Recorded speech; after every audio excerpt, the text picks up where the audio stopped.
Later that night, Kim had dinner with her new fiancé and her father.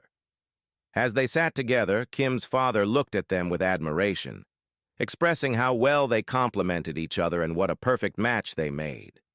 He mentioned that what he appreciated the most was how their families were in similar businesses, which would allow them to support each other's growth.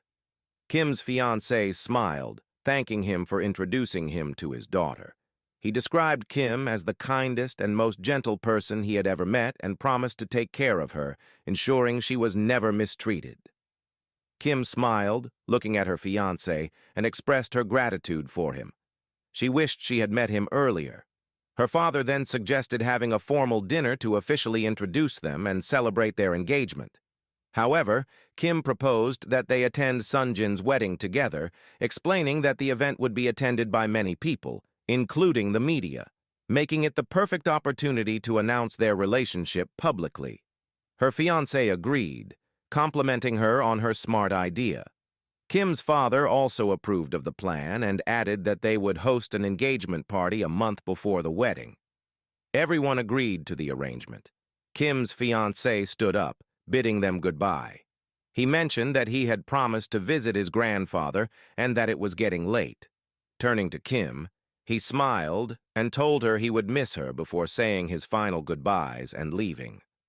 After he left, Kim's father looked at her with pride, expressing his happiness that she had finally come to her senses. He remarked that her past obsession with Sunjin had clouded her judgment, but now that she had moved on, she was becoming the daughter he had always hoped for. He emphasized that her marriage would not only benefit her, but also their family. Kim smiled, taking her father's hands, and assured him that she would not disappoint him. She was genuinely happy to make him proud.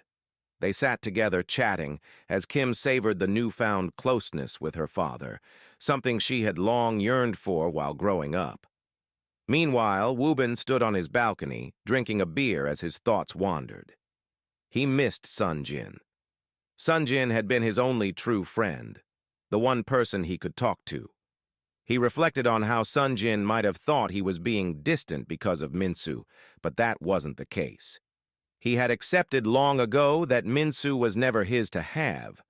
What truly upset him was the realization that he had always been there for Sunjin since childhood, yet he felt Sunjin hadn't done the same for him. When Sunjin became CEO of his family's organization, he stopped checking on Woobin as much, only showing up when he needed something, like when he needed him to give Minsu a job.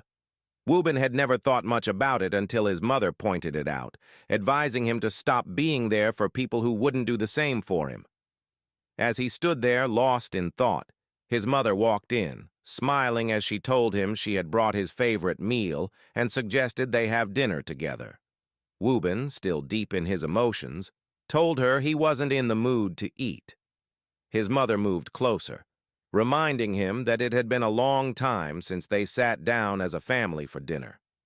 She expressed her relief that he had finally realized Sunjin was only using him and taking advantage of his kindness.